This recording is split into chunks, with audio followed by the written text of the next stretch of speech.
A few years back, I started hearing about something called hard character science fiction. Apparently the phrase was coined in an old 1999 article from the New York Review of Science Fiction called Mrs. Brown's Cerebral Cortex. Never got around to reading it. I didn't really know what hard character science fiction was. I did not trust it. It sounded to me like someone was trying to turn science fiction into candlelight. I mean, we are already reviled as the genre that does not do character development. So classifying an entire category of science fiction based on character seemed to make about as much sense as admitting that Margaret Atwood wrote this stuff. So basically, I just sort of wrote it off as another one of those failed attempts to tag the next big thing now that cyberpunk was dead. Then I found out that I was being hailed as one of its poster boys. And my opinion of its credibility it changed significantly. Graham Slate put it front and center in his review of Behemoth for the New York Review of Science Fiction, which was also remarkable insofar as he's probably one of about 8 people on the whole damn planet that liked that book. He says that I am arguing for an entirely different way of understanding and presenting character, one that reconfigures both how personality is constructed and how actions are to be understood. And some prophet of the University of Miami did a piece for Strange Horizons in which he held up my novel Blindsight and Scott Baker's Neuropath as sort of side-by-side exemplars of this new form. H+ did a piece which sort of widened the net enough to include Battlestar Galactica and Dexter. People like Greg Egan, Greg Bear, Ted Chiang, and Carl here have all been sort of attached to this label, although it's not necessarily a label that everybody agrees on. A lot of people call it neuropunk because obviously no new movement can have any credibility at all unless the word punk appears somewhere in the title. H+ tried to call it neurogunk to try and get away from the beaten path a little bit. I advocated neuro-Nazi on my blog a while back. For some reason that never really took off. I guess hard character SF is as good a name as any. So what is this new and unique view of character? Well, since I seem to be one of its poster boys, I get to tell you. It started out as sociobiology, which became kind of a dirty word because people basically don't like to be told that they're just another animal enthralled to their brainstems. You show somebody a Discovery Channel documentary showing a male lion killing the cubs of a rival male, and they'll nod, and if they are subscribers to the Discovery Channel, they may even use the phrase kin selection. You show them data showing exactly the same pattern of infant homicides between adopted versus blood-born human children. Chances are people will be outraged that you've got the money to do the study. Just because we go, and isn't that cute, and they act just like us when we look at Animal Planet, does not mean that we are just like them. We are different. We do not engage in territorial turf wars. We spread democracy. We do not rut like animals. We respect the sacrament of marriage and the fact that we keep getting divorced at about the same time our offspring would be fending for themselves on the African savannah. The fact that a third of all British children seem to be sired by somebody who is not the household husband. Well, that's all just coincidence. Hard character science fiction is here to rub your faces in all of that. It is the recognition that we are soft machines with faces, that far more of our behavior is driven by evolutionary programming than most of us would like to admit, that we are chemicals and electricity, interacting in miraculously complex ways, but chemicals and electricity for all of that. Our brains evolved not as truth detectors, but as survival engines. And if lies will increase our reproductive fitness, then nature will see to it that we believe those lies with all of our hearts. Just as a random obvious example, how many of you are aware of the blind spot in the middle of your visual field right now?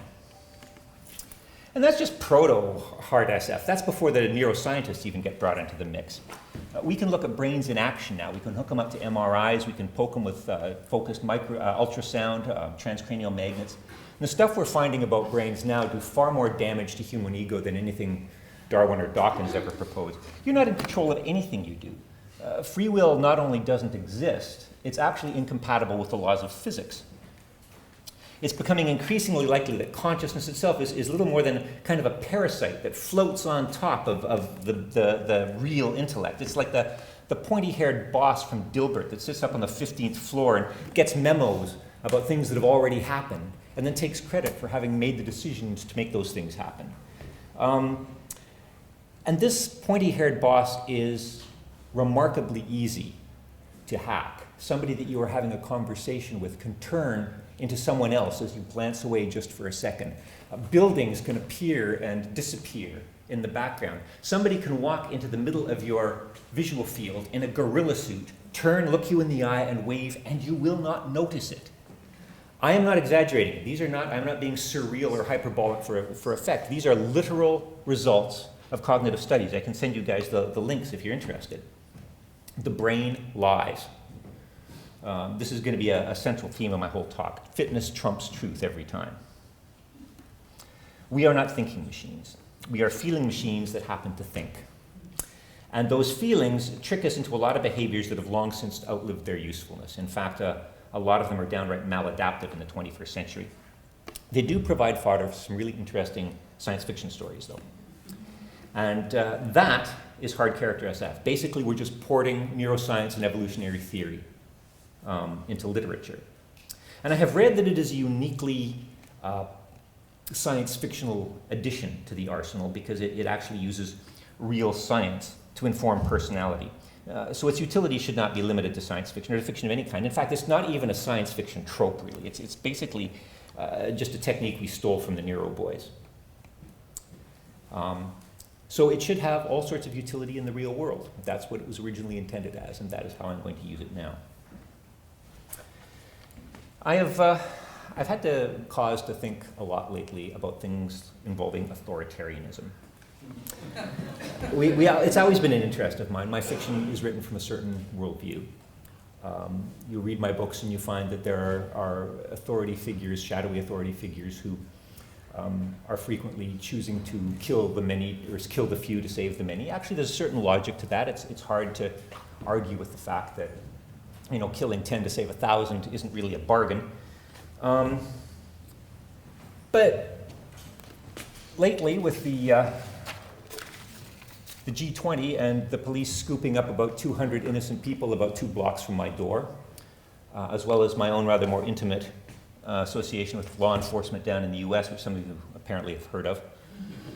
The whole nature of authoritarianism has taken on a much more personal relevance to me. This is the Facebook page of one of the border guards that assaulted me last year in Port Huron. Check out the user pic. That's some kind of an automatic weapon. That's camo. Check out some of these. Favorite Facebook pages. One of the things that people have said to me in the wake of my ordeal is that at the very least it must have given me lots of fodder for storytelling. In fact, it doesn't have that one. Mommy, why doesn't Mama help terrorists? But in fact, it hasn't. What happened to me was not interesting in any narratively satisfying way at all. The facts were arbitrary and they were banal. I was attacked by border guards and then I was charged with assault. I love that one too. If I were to put Andrew Beaudry into a work of fiction, as I observed him, people would complain about cardboard stereotyping. Not that I haven't been accused of that myself anyway, but the fact is, Andrew Beaudry, as he exists, as I observed him, is an asshole. That is the beginning and the end of it, quite simply. Border guards have a lot more power. They have far more power than actual cops. They can search and detain you without cause, without warrant, without even suspicion. They can confiscate your laptop, your flash drives. They can confiscate stuff you've scribbled on the backs of envelopes. Pocket lint they can confiscate without any reason. The ACLU just lost a legal challenge to the U.S. administration on this very point. When you approach the border, you are, in effect, entering a rights-free zone. And legally, the border in the US extends 100 miles from the line on the map. So these people can legally stop and search someone living in Potsdam without warrant, without cause. They can basically do it for kicks. Why do we give these people so much power? Well, not for the reasons usually cited. We don't give them power because their jobs are dangerous, because they need all that extra leeway to deal with life-threatening situations. In fact, law enforcement is not a particularly dangerous, in terms of danger to life and limb, it's not a particularly dangerous profession. It doesn't even make the top 10. We should look at something like taxi cab drivers.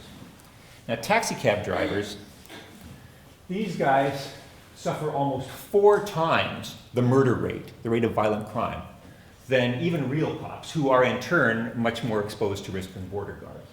4 times, but nobody suggests that we should arm taxi cab drivers or allow them to strip search anybody entering their vehicle without a warrant. So why do we give some people so much power? Well, we don't do it for them. We do it for us, and we do it because we are afraid. Now, this should come as news to no one. It's actually kind of a cliche that people trade liberty for security, or at least for the appearance of security. Most of the behaviors, the human behaviors I'm going to talk about today, will hopefully strike you all as trivially self-evident. If they don't, then we're not really talking about broad-scale human behaviors, are we? But I am not just here to point out that fear makes us docile, or that men are from Mars and women are from Venus, or whatever. The point here is to figure out why this should be the case. All literature says this is human nature, this is how we behave, deal with it. The hard character approach, the Nero-Evo-Devo approach, though, goes further. It explores why we are the way that we are, the proximate mechanisms that shape us, the evolutionary legacy that made us where we are. I, for one, do not accept the old saw that you can't change human nature. Given the kind of shitstorm human nature has stirred up for us up to this point, we better damn well hope that we can change human nature, or at least hack it to some degree. And in order to do that, it's not enough to just admire the paint job on the chassis. You have to pop the hood and actually see how the engine works. Most of this talk is going to revolve on fear. So let's start with a thought experiment. You're a Cro-Magnon back on the Pleistocene African savanna, and you hear a rustle in the grass behind you. It could just be the wind, or it could be a predator or a rival sneaking up to make a meal out of you. What do? Well, if you run like stink and it's just the wind, you may look a little bit stupid, but that's a pretty small price to pay for having guessed wrong. If, on the other hand, you dismiss it as the wind, and it's a predator, then you're dead. And that's actually a much higher price. So it's pretty obvious that natural selection is going to favor the paranoid at a very, very basic level. It's much safer to see threats where none exist than it is to not see threats that do.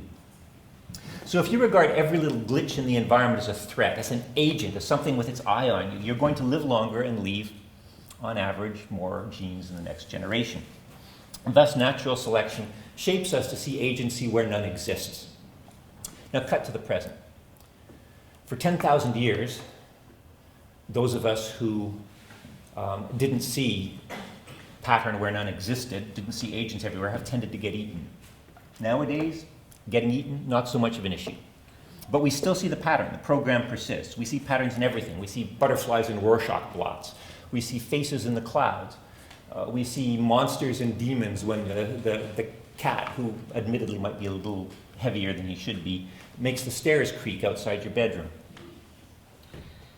And if all this does result from an ancient environmental threat response, one thing you might expect to find is that such responses intensify when people feel helpless or endangered, when people are under stress. And this is exactly what you find, according to research by a woman called Jennifer Whitson out of the University of Texas. People who feel powerless, people who feel out of control in their lives, are statistically more likely to see patterns in visual static than other people. They are more likely to see conspiracies and connections in unrelated stress. Belief in astrology increases during times of social unrest. So does belief in gods,